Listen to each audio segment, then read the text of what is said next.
الحمد لله الحمد لله الحمد لله رب العالمين، الصلاة والسلام على سيد الأنبياء والمرسلين وعلى آله وأصحابه أجمعين. أما بعد، فقد قال الله عز وجل: أعوذ بالله السميع العليم من الشيطان الرجيم. بسم الله الرحمن الرحيم. قل يا أيها الناس إني رسول الله إليكم جميعا الذي له ملك السماوات والأرض لا إله إلا هو يحيي ويميت. فآمنوا بالله ورسوله النبي الأمي الذي يؤمن بالله وكلماته واتبعوه لعلكم تهتدون.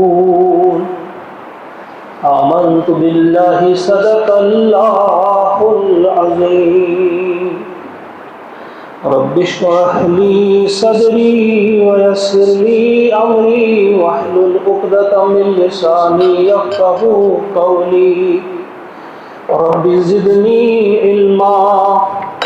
ربنا زدنا علما وحلما وفهما وألحقنا بالصالحين. ربنا تقبل منا إنك أنت السميع العليم. معزز و محترم حاضرین، السلام علیکم ورحمۃ اللہ وبرکاتہ. 29 ربیع الاول یعنی آخری جمعہ اس مہینے کا، یہ مہینہ جس مہینے میں تشریف لائے اور دنیا سے تشریف لے گئے محمد الرسول اللہ صلی اللہ علیہ وسلم. پہلے بھی کہا جا چکا ہے، آج پھر یاد دہانی کرائیں گے کہ اس مہینے میں ہمیں زیادہ سے زیادہ سیرت کا مطالعہ کرنا چاہیے تھا. کتنا کیا ہم نے اللہ ہی بہتر جانتا ہے، لیکن یہ بھی یاد رہے کہ صرف ایک ہی مہینہ سیرت کا مطالعہ کرنے کے لیے کافی نہیں، بلکہ ہماری زندگی کے جتنے بھی باقی ایام ہیں، ہر دن ہمیں کچھ نہ کچھ وقت ضرور رکھنا چاہیے کہ پیارے نبی صلی اللہ علیہ وسلم کی پاک سیرت کا ہم مطالعہ کریں، پڑھیں یا سنیں یا کسی نہ کسی انداز سے حضور علیہ السلام کی مکمل سیرت ہمارے ذہن میں رہے. یہ جو آیت میں نے آپ کے سامنے پڑھی ہے، سورہ اعراف کی آیت ہے، آیت نمبر 158. رسول کی حیثیت کیا ہے، ہمارے ذہن میں یہ بات رہنی چاہیے. اللہ کا ارشاد ہوتا ہے، کل اپنے حبیب سے کہتے ہیں، محمد عربی صلی اللہ علیہ وسلم سے فرماتے ہیں، اے نبی کہہ دیجئے آپ، یا ایھا الناس، اے دنیا کے تمام لوگوں، تمام انسانوں، انی رسول اللہ علیکم جمیعا، میں تم سب کی طرف سے اللہ کا بھیجا ہوا ہوں، میں تم سب کی طرف رسول ہوں اللہ کا. اس جملے سے واضح ہو جاتی ہے آپ کی حیثیت کہ پچھلے انبیاء جو تھے کسی خاص قوم کے لیے، کسی خاص جگہ کے لیے، کسی خاص علاقے کے لیے انہیں بھیجا جاتا تھا، لیکن حضور علیہ السلام کی جو حیثیت ہے یہ تمام دنیا کے انسانوں کے لیے، اور پھر تا قیامت یہی اب رسول ہوں گے، کوئی نیا رسول آنے والا نہیں ہوگا. اگر کوئی دعویٰ کرتا ہے کہ میں بھی رسول ہوں تو وہ کذاب ہوگا، وہ جھوٹا ہوگا. تو فرمایا جا رہا ہے کہ تم بتا دو ان سے، تمام دنیا کے انسانوں سے، ہمارے جتنے بھی اس دنیا میں بسنے والے بھائی ہیں، ہندو، مسلم، سکھ، عیسائی، بودھ، جین، پارسی یا جو بھی ہے، چاہے وہ خدا کو ماننے والا ہے یا خدا کا انکار کرنے والا ہے، ہر ایک سے کہا جا رہا ہے کہ تمہاری طرف اللہ کا جو رسول بھیجا گیا ہے، اللہ تعالیٰ کا جو نمائندہ، برگزیدہ اور فرستادہ ہے، وہ ہے محمد صلی اللہ علیہ وسلم۔ یہ صرف مسلمانوں کے لیے ان کو نہیں بھیجا گیا، صرف عرب کے لیے نہیں بھیجا گیا، بلکہ پوری دنیا کے لیے، پوری دنیا کے انسانوں کے لیے بھیجا گیا۔ اور کس اللہ کا رسول ہے؟ ذرا اس اللہ کے بارے میں بھی ذہن میں رکھیے، الذی لہ ملک السماوات والارض۔ یہ ذہن میں رہے کہ بھیجنے والا کون ہے، وہ جو آسمانوں اور زمین کی بادشاہی کا مالک ہے، جو آسمانوں اور زمین کا بادشاہ ہے، بادشاہوں کا بادشاہ ہے، وہ احکم الحاکمین ہے، وہ عزیز ہے، وہ غالب ہے، وہ طاقت رکھتا ہے۔ اگر اس کے اس رسول کو مانا جائے، انعام دینے پہ قادر ہے، انکار کوئی کرے تو سزا دینے پہ وہ قادر ہے، وہ جانتا ہے سزا دینا۔ فرمایا آسمانوں اور زمین کی بادشاہی کا وہ مالک ہے، لا الہ الا ہو، کوئی نہیں عبادت کے لائق، کوئی نہیں معبود سوائے اس کے، یحیی و یمیت، وہی جلاتا ہے اور وہی مارتا ہے، وہی زندگی عطا کرتا ہے اور وہی موت بھی دیتا ہے۔ موت اور زندگی، موت اور حیات اسی کے ہاتھ میں ہے، کسی اور کے ہاتھ میں نہیں۔ لہذا کوئی چیز رکاوٹ نہ بنے، کوئی خوف، کوئی لالچ، کسی قسم کی چیز اس معاملے میں رکاوٹ نہ بنے کہ آپ اللہ کے اس ارشاد کو، اس حکم کو نہ مانو کہ آپ کو نبی اکرم صلی اللہ علیہ وسلم کا، نبی اکرم صلی اللہ علیہ وسلم کو اللہ کا رسول ماننے میں کوئی چیز رکاوٹ نہ بنے۔ یحیی و یمیت، اللہ ہی ہے جو زندگی عطا کرتا ہے، وہی موت دیتا ہے۔ لہذا فآمنوا باللہ، لہذا ایمان لے آؤ اللہ پر، ورسولہ، اور اس کے رسول پر، اس کے بھیجے ہوئے کس پر؟ النبی الامی، نبی امی پر۔ اور رسول جو ہیں، بھیجے ہوئے جو ہیں اللہ کے نبی امی، اس پر ایمان لے آؤ۔ اب یہ نبی امی کون ہے؟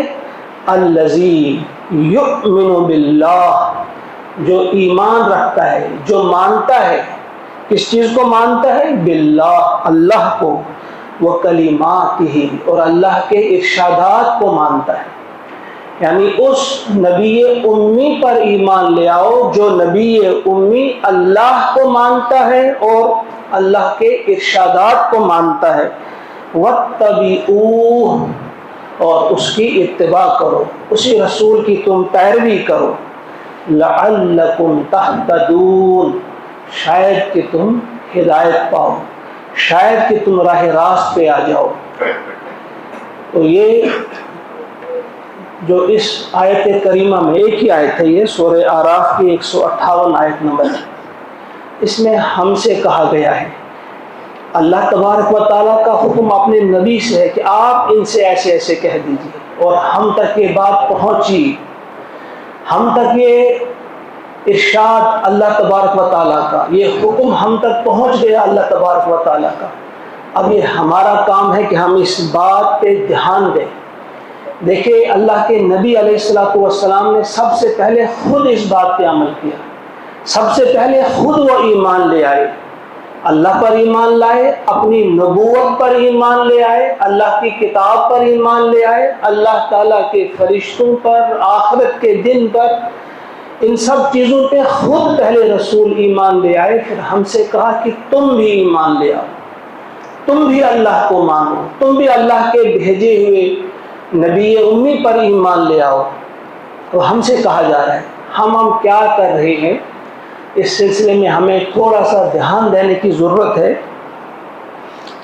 سورہ نور آیت نمبر 54 میں اللہ کا ارشاد ہے، قل اطیعوا اللہ واطیعوا الرسول، یہاں بھی اپنے نبی سے فرماتے ہیں کہ اے نبی صلی اللہ علیہ وسلم آپ بتا دیجئے ان سے کہ اللہ کی اطاعت کرو اور رسول کی اطاعت کرو۔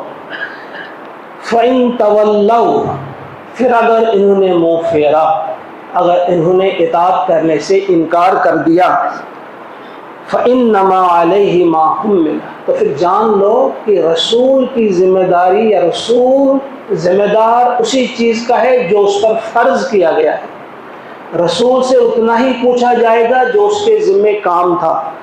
وَعَلَيْكُمْ مَا حُمِّلْتُمْ، اور تم سے اس چیز کے بارے میں پوچھا جائے گا جس کے ذمہ دار تم ٹھہرائی گئی، یعنی رسول کا فرض کیا تھا، رسول کی ذمہ داری کیا تھی، اس پیغام کو پہنچانا، اور تمہاری ذمہ داری کیا ہے یا اب ہماری ذمہ داری کیا ہے کہ اس پیغام پہ لبیک کہنا، گویا اللہ اور اللہ کے رسول کی اطاعت کرنا۔ وَعَلَيْكُمْ مَا حُمِّلْتُمْ وَإِن تُطِيعُوهُ تَهْتَدُوا، اور اگر آپ نے اطاعت کی رسول کی صلی اللہ علیہ وسلم تو آپ ہدایت پائیں گے۔ وَمَا عَلَى الرَّسُولِ إِلَّا الْبَلَاغُ الْمُبِينُ، اور یہ بھی ذہن میں رہے رسول کی ذمہ داری صرف یہ تھی کہ وہ پہنچائیں اس پیغام کو، بلاغ المبین، یعنی واضح انداز میں اللہ کے پیغام کو دنیائی انسانیت تک پہنچائیں، اور انہوں نے کام کیا، وہ کام انہوں نے کیا۔ اب ہم دیکھیں کہ ہم اس پیغام کو کیسے لیتے ہیں اور کون سا مقام ہم نے دیا ہے اس پیغام کو، اس کے لیے اپنے آپ کو کتنا ہم پیش کرتے ہیں۔ سورہ نور ہی میں ایک اور آیت ہے، وَأَقِیمُوا الصَّلَاةَ وَآتُوا الزَّکَاةَ وَأَطِیعُوا الرَّسُولَ لَعَلَّکُمْ تُرْحَمُونَ، ہم میں کون ہے جو نہیں چاہتا ہے کہ ہم اللہ کی رحمت کے حقدار بنیں، امیدوار بنیں؟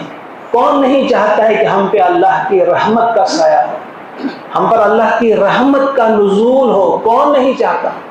ہر شخص چاہتا، مگر اللہ تعالیٰ نے واضح الفاظ میں بتا دیا اس کے لیے 3 کام کرنے ہوں گے، نماز قائم کرنی ہوگی، زکوٰۃ ادا کرنی ہوگی، اور اطاعت کرنی ہوگی رسول اللہ صلی اللہ علیہ وسلم کی، لعلکم ترحمون، شاید کہ تم پر رحم کیا جائے، یعنی پھر توقع ہے کہ اللہ تعالیٰ تم پہ رحم فرمائے گا اگر تم یہ 3 کام کرو۔ ذرا جھانکیں گے ہم اپنے اپنے گریبان میں، وقت ہے جھانکنے کا۔ ٹائم پاس کرنے کے لیے مسجد میں نہیں آیا کریں آپ، صرف اپنے آپ کو مسلمانوں کے فہرست میں گنوانے کے لیے مسجد میں مت آیا کریں آپ، جسے یہ احساس ہی نہ ہو کہ میں مسلمان کیوں ہوں، میرا کیا رشتہ ہے میرے رسول کے ساتھ، جسے اس بات کا علم نہ ہو اسے کوئی حق ہی نہیں بنتا کہ وہ کہیں نماز پڑھے، وہ سر جھکائے۔ یہ پھر فراڈ ہے، یہ پھر اسے ہم کہیں گے دوگلا پان ہے کہ ہم ایک طرف سے کہتے ہیں کہ ہم اللہ کے ماننے والے ہیں، رسول کے ماننے والے ہیں زبان سے، اور اس کے بعد ہماری زندگیاں جو ہیں وہ شہادت دیتی ہیں اس بات کی کہ ہم رسول کے ماننے والے نہیں۔ ہم وہ ہوتے ہیں جو ہم کرتے ہیں، ہم وہ نہیں ہیں جو ہم بولتے ہیں، جو ہم زبان سے بولتے ہیں وہ ہم نہیں ہوتے، بلکہ ہم وہ ہوتے ہیں جو ہم سے ہوتا ہے، جو ہم کرتے ہیں، شکل سے کچھ بھی نہیں ہوتا۔ آپ ایک برتن میں کھانڈ لیں، کھانڈ کا سفود بنایا ہوا، اور ایک میں نمک کا سفود بنایا ہوا، دونوں کا کلر ایک ہے، سیم ہے، آپ نہیں بتا سکتے یہ کھانڈ کون ہے اور نمک کون سا ہے۔ آپ کو کیسے پتا چلے گا نمک کون ہے اور چینی کون سی؟ جب آپ اسے چکھیں گے، جب آپ اسے چکھیں گے پھر آپ کو پتا چلے گا یہ کڑوا جو ہے یہ نمک ہے، جو میٹھا جو ہے یہ کھانڈ ہے۔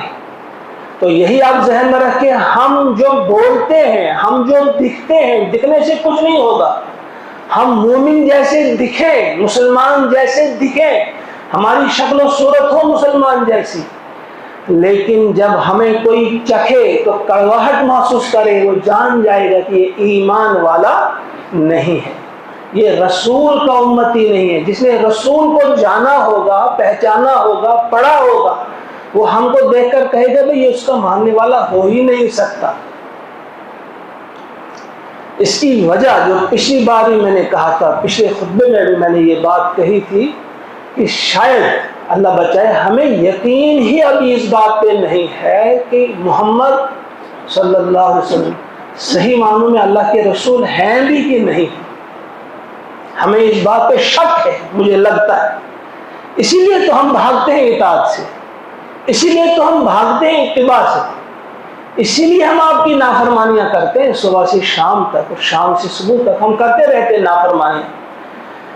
جو سٹائل ہم دیکھتے ہیں کہیں ٹیلی ویژن پر، کہیں موبائل پہ، کسی کے لباس کا وہی لباس ہم اپناتے ہیں، بالوں کا سٹائل دیکھا وہاں پہ وہی بال، اسی قسم کے بال ہم بناتے ہیں۔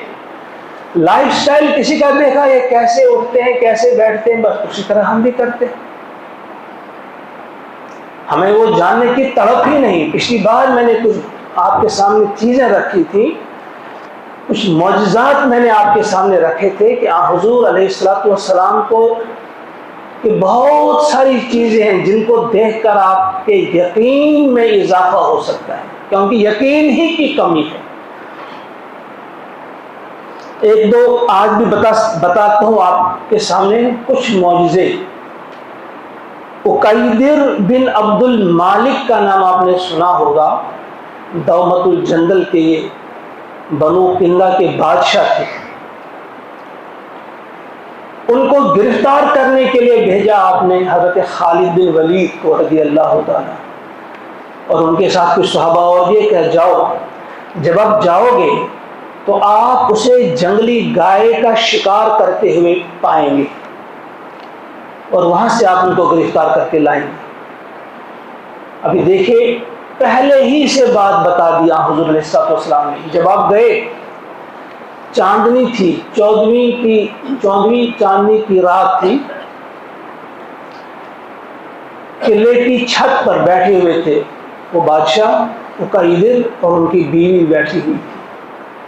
ان کی بیوی کیا دیکھتی ہے، ایک عجیب قسم کا نظارہ کہ ایک جنگلی گائے آتی ہے تو اس قلعے کے دروازے کو سینگ مارتی ہے، سینگ سے اس کے ساتھ کچھ کھیل رہی ہے۔ تو بیوی نے کہا پہلی بار آج اس قسم کا نظارہ دیکھنے کو ملا ہے کہ شکار خود شکاری سے کہتا ہے آ جاؤ۔ کیا کوئی ایسا ہو سکتا ہے شکاری جو اس شکار کو چھوڑ دے؟ تو اس کے شوہر نے، بادشاہ نے کہا، عقیدر نے کہا کہ کوئی نہیں چھوڑ سکتا۔ کہا میں جاتا ہوں۔ وہ اٹھے، کچھ اپنے ساتھی ساتھ لیے، اور اس نے کوشش کی اس کو شکار کرنے کی۔ اسی اثنا میں انہوں نے اسے گرفتار کیا، حضرت خالد بن ولید رضی اللہ تعالیٰ عنہ نے اور ان کے ساتھی نے اسے گرفتار کیا۔ ان کا بھائی جو تھا وہ مارا گیا، ان کو گرفتار کر کے لے گئے حضور علیہ السلام کی خدمت میں۔ اور راستے میں ہی پہلے ان کی ایک بڑی قیمتی عبا پہنی ہوئی تھی، بادشاہ کی عبا، اور ریشم کا وہ کرتا تھا اور باہر سے سونے کا کام اس پر کیا گیا تھا، بڑی قیمتی اور انتہائی ملائم تھی۔ تو خالد بن ولید نے پہلے اس کی اتار دی، تو کچھ لوگوں کو آگے بھیجا کہ یہ پہلے حضور علیہ السلام کی خدمت میں پیش کرو یہ لباس، یہ عبا ان کی قمیض۔ جب وہاں صحابہ نے دیکھی تو بڑی تعریف کرنے لگے، اس کو دیکھنے لگے ہاتھ سے کہ کیا کپڑا ہے، دنگ رہ گئے، سب تعریف کرنے لگے۔ حضور علیہ السلام دیکھتے تھے موقع اور محل اور فوراً ٹوک دیتے تھے کسی بھی قسم کی اگر غلط سوچ ہو، یا فوراً کسی چیز کا رخ موڑ دیتے تھے آخرت کی طرف۔ آپ نے کہا حیران رہ گئے آپ اس کو دیکھ کر، جنت میں جو سعد بن معاذ کو رومال دیا گیا ہے ناک صاف کرنے کے لیے، وہ اس سے کہیں زیادہ بڑا ہے، بہتر ہے، کہیں زیادہ قیمتی ہے، کہیں زیادہ اچھا ہے اور خوبصورت، جو وہاں ناک صاف کرنے کے لیے رومال دیا گیا۔ آپ اس کپڑے کو دیکھ کر حیران رہے کہ اللہ کے پاس جانے کو بہت کچھ ہے۔ بہرحال پھر جب عقیدر پہنچایا جاتا ہے وہاں پہ، تو حضور علیہ السلام اس کے سامنے اسلام پیش کرتے ہیں، لیکن وہ تیار نہیں ہوئے قبول کرنے کے لیے، کیونکہ دین میں جبر نہیں، لا اکراہ فی الدین۔ آپ نے کہا ٹھیک ہے، اگر وہ قبول نہیں کرتے ہو تو جزیہ دینا ہوگا۔ تو پھر جزیہ پہ وہ راضی ہو گیا، اسے چھوڑ دیا گیا۔ یہاں دیکھیے آپ کہ حضور علیہ السلام کا یہ فرمان کہ آپ کس حالت میں اس کو پائیں گے اور کس حال میں اسے گرفتار کر کے لائیں گے، پہلے ہی بتا دیا۔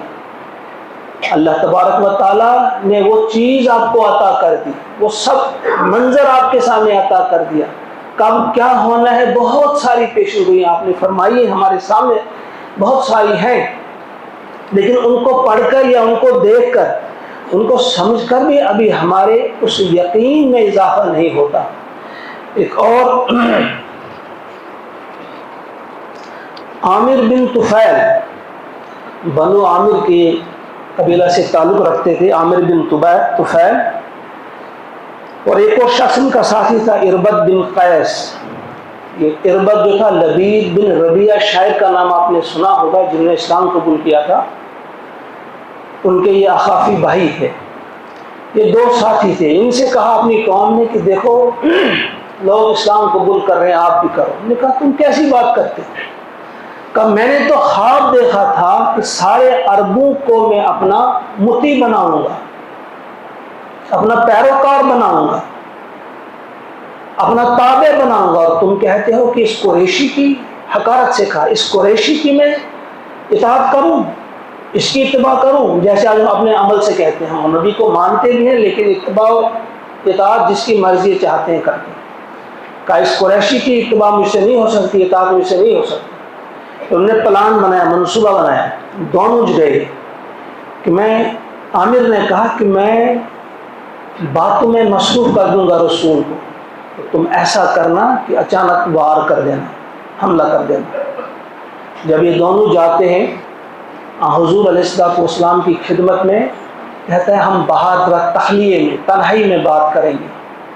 تو رسول اکرم صلی اللہ علیہ وسلم نے فرمایا کہ نہیں، ایمان جب تک نہ لاؤ گے تب تک ہم یہاں سے نہیں اٹھیں گے، پھر جائیں گے باہر، تخلیے میں بھی بات کروں، پہلے ایمان لے آؤ۔ اس نے تکرار کی نہیں ایسا نہیں کریں گے، آپ ایسا کریے۔ تو بحث میں آپ کو مصروف رکھنے کی اس نے کوشش کی، بہرحال جب کچھ نہیں بنا تو پھر وہ دھمکی دے کر وہاں سے چلا گیا، کہا کہ میں پیادہ اور سواروں سے اس دھرتی کو، اس زمین کو بھر دوں گا، اور میں اللہ بچائے نعوذ باللہ کہ میں آپ کو قتل کر کے رکھ دوں گا۔ بڑی بدتمیزی کی اور چلے گئے دونوں وہاں سے۔ چلتے چلتے عامر نے اس سے کہا کہ بھائی تم بڑے بزدل ہو، میں تو کسی سے نہیں ڈرتا تھا، صرف تجھ سے ڈرتا تھا، مگر آج تمہاری بزدلی میں نے دیکھی کہ میں نے انہیں باتوں میں لگایا، اتنی دیر میں نے انہیں مصروف کیا، تم نے حملہ ہی نہیں کیا۔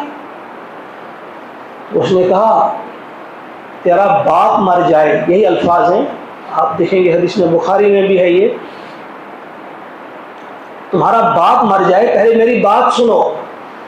کہا تم نے تو باتوں میں لگایا اسے، لیکن جب بھی میں نے حملہ کرنے کی کوشش کی میں نے دیکھا کہ مجھے صرف تم دکھائی دے رہے تھے، کیا میں تم پر تلوار چلاتا؟ کیا مجھے وہ دکھائی ہی نہیں دے رہے تھے؟ جب بھی میں نے کوشش کی، جب بھی میں نے چاہا کہ میری جو ڈیوٹی ہے میں انجام دوں، لیکن مجھے صرف تم ہی سامنے آتے۔ بہرحال وہ بکتے ہوئے جب وہاں سے جا رہے تھے تو راستے ہی میں عامر جو ہے، کیونکہ جب وہ جا رہے تھے حضور علیہ السلام نے فرمایا تھا اے اللہ میں تجھے ہی اس کے سامنے کر دیتا ہوں، تو میری طرف سے اس کے لیے کافی ہو جائے۔ تو راستے میں اسے طاعون کا مرض لاحق ہو گیا، راستے میں ہی عامر کی موت ہو گئی۔ اور جو دوسرا تھا اربد بن قیس، اس سے پوچھا اپنی قوم نے کیا پیغام لائے؟ کہا نہیں، وہ تو ایک غیر مرئی چیز پر ایمان لانے کو کہتا ہے، میں تو چاہتا ہوں اگر مجھے کہیں ملے تو میں اسے اپنے تیر کا نشانہ بناؤں گا۔ پھر دوسرے ہی دن جب یہ بات اس نے کی، یہ بکواس اس نے کی، اگلے دن وہ اپنے اونٹ پر سوار ہو کر جا رہا تھا کہ اس اونٹ کو بیچنے کے لیے، تو راستے میں ہی اس پر بجلی گری اور اس کا اونٹ بھی ہلاک ہو گیا اور خود بھی وہ ہلاک ہو گیا۔ حضور علیہ السلام کی شان میں گستاخی کرنے والوں کا انجام یہی ہوتا ہے۔ آج آپ پریشان ہوتے ہیں، ابھی ہم آج کل پھر سن رہے ہیں کہ گستاخی ہو رہی ہے رسول کی۔ بھائی رسول کی گستاخی کون کر سکتا ہے؟ جس کی سائڈ میں حضرت اللہ جل شان ہو. یہ کس کی جرت ہے کہ وہ ان پر کچھ آوازہ کر سکتا ہے, ان کے لیے کوئی برے الفاظ کہہ سکتا ہے؟ وہ تو ان کی جس طرح کوئی تھوکتا ہے انسان آسمان کی طرف, وہ اس کے چہرے پہ تھوکا جاتا ہے. جو بھی آپ کی شان میں گستاخی کرے گا وہ گستاخی اپنے آپ سے کر رہا ہے. جو گالی دے گا آپ کی شان میں وہ گالی اسے لگے گی. کوئی بھی اس قسم کا انسان ہو جو بھی ہے, لیکن اس سلسلے میں ہمیں جان لینا چاہیے حکومت وقت کی ذمہ داری تھی کہ ایسے لوگوں سے وہ نپٹتے, انہیں قرار واقعی سزا دی جاتی, لیکن انتہائی ہم کہیں گے احمقانہ قسم کے احکامات جاری کیے جاتے ہیں, فضول قسم کی باتیں بکی جاتی ہیں, اور حضور کی شان میں کوئی اپنی زبان دراز کرتا ہے, گستاخی کرتا ہے, کوئی اسے پکڑنے والا نہیں, کوئی اسے دھمکانے والا نہیں, کوئی اسے سمجھانے والا نہیں. یہ حکومت وقت کی ذمہ داری ہے. لیکن ہمارے نوجوانوں کو اس سلسلے میں کوئی حق نہیں بنتا کہ وہ اپنے لیول پہ کوئی قدم اٹھائیں. نہیں, یہ آپ کے ذہن میں یہ بات رہے کہ اللہ کے رسول کی گستاخی کرنے والے کا جو جواب ہے وہ یہ ہے کہ ہم اللہ کے رسول کی اتباع اور اطاعت کرنے والے بنے. ہم تو ان سے بڑے مجرم ہیں, ہم نے ان کے پاس حضور علیہ الصلوۃ والسلام کی صحیح امیج ہی پیش نہیں کی. جب ہم سے ہماری زبان وہ سنتے ہیں ان کی تسلی ہو جاتی, کیا یہی ایک حضور کا امتی ہو سکتا ہے؟ اس قسم کا بدتمیز انسان ہو سکتا ہے حضور کا امتی؟ جب وہ ہمارا کیریکٹر دیکھتے ہیں, جب وہ ہمارے دو ہاتھوں سے رشوت کھاتے ہوئے ہمیں پاتے ہیں, سود کھاتے ہوئے ہمیں پاتے ہیں, بے حیائی اور بے شرمی کے کاموں میں ہمیں مبتلا دیکھتے ہیں, تو وہ کیا کہیں گے؟ ہم نے کون سی امیج, ہم نے کون سی تصویر پیش کی ہے حضور علیہ الصلوۃ والسلام؟ ہمیں اس بات کی طرف خصوصاً دھیان دینا چاہیے کہ ہم حضور علیہ الصلوۃ والسلام کی شان میں گستاخی کرنے والے ہیں. ایک طرف سے ہم مانتے ہیں آپ کو کہ آپ اللہ کے رسول ہیں, اور دوسری طرف سے ہم آپ کی نہیں مانتے, آپ کا حکم نہیں مانتے, آپ کی اطاعت کے لیے ہم تیار نہیں ہوتے. جنہوں نے مانا تھا انہوں نے دکھایا تھا کہ کسے کہتے ہیں ماننا. غزوہ تبوک کے موقع پہ جب مال مانگا گیا تو کس طرح سے لوگوں نے پیش کیا. ایک ہی مثال آپ کے سامنے رکھتا ہوں, حضرت ابوبکر صدیق رضی اللہ تعالیٰ عنہ, جو کچھ بھی گھر میں تھا وہ دیکھ رہے تھے بار بار کہیں سوئی تو نہیں رہی, سوئی تک جو کچھ بھی تھا اللہ کے رسول علیہ الصلوۃ والسلام کے قدموں میں لا کر رکھ دیا سب کچھ. اور کیا تھا پہنے ہوئے؟ ایک معمولی قسم کی قمیض پہنے ہوئے تھے, کس کی تھی, ٹاٹ کی تھی, کس کی تھی وہ, اور بٹن بھی نہیں تھے. کیکر کے کانٹے ہوتے ہیں, کیکر کے کانٹوں سے وہ بند کیے ہوئے تھے, وہ اپنا گریبان جو بند کیا تھا کیکر کے کانٹوں سے بند کیا, کچھ بھی نہیں تھا. یہ تھے حضور کے ماننے والے, یہ تھے اطاعت کرنے والے. حضرت جبریل امین خدمت میں آتے ہیں آپ کی خدمت میں, اور جب آئے تو کیا دیکھتے ہیں کہ بالکل وہی کرتا پہنے ہوئے جیسا ابوبکر نے پہنا, اور اس میں بھی کیکر کے کانٹے تھے. حضور علیہ السلام حیران رہ گئے کہ یہ کیا, یہ کس لباس میں آج آپ آئے؟ کہا یہ ابوبکر کا لباس ہے. کہا آج پوری آسمانی دنیا میں تمام فرشتوں نے یہی لباس پہنا ہے. یہ محبت ہو گئی ہے فرشتوں کو. صدیق اکبر رضی اللہ تعالیٰ رسول کے حکم کو مانتے ہوئے فقیر بن گئے, اور اس فقیری کو اتنا پسند کیا آسمانی دنیا والوں نے, اللہ کی نورانی مخلوق نے اتنا پسند کیا کہ فرمانے لگے جبریل امین آج سب کی وردی یہی ہے, جتنے بھی فرشتے ہیں یہی پہنے. اور ہم حضور کی محبت کرنے والے بنتے ہیں، حضور سے محبت جتانے والے ہم بنتے ہیں، لیکن ہماری زندگیاں صاف اور واضح الفاظ میں اس کا انکار کر دیتی کہ نہیں، ہم حضور کے ماننے والے نہیں، ہمارے کرتوت ہی ایسے نہیں۔ بلکہ میں تو یہ کہتا ہوں کہ ہماری زبان پہ بھی ان کا نام نہیں آنا چاہیے، اس قابل ہماری زبانیں نہیں ہیں، جو زبانیں جھوٹ بکتی ہیں، غیبت کرتی ہیں، تانے دیتی ہیں، جن زبانوں پہ بے حیائی اور بے شرمی کے الفاظ، بدتمیزیاں جس زبان سے ہوتی ہیں، اس زبان پہ محمد کا نام آئے، اس زبان پہ رحمت للعالمین کا نام آئے، اور جنہوں نے ہمیں یہ کام سپرد کیا تھا کہ دیکھو انی رسول اللہ علیکم جمیعا، قیامت تک آنے والے جو لوگ ہیں ان کے لیے میں رسول ہوں، اب کوئی نہیں آئے گا، لہذا جو تم میرے ماننے والے ہو اب تم نے میری اتباع کرنی ہے۔ یہ آیت جو ہمیں کہتی ہے فاتبعوہ، اب اس کی اتباع کرو، اب اس رسول کی اطاعت کرو۔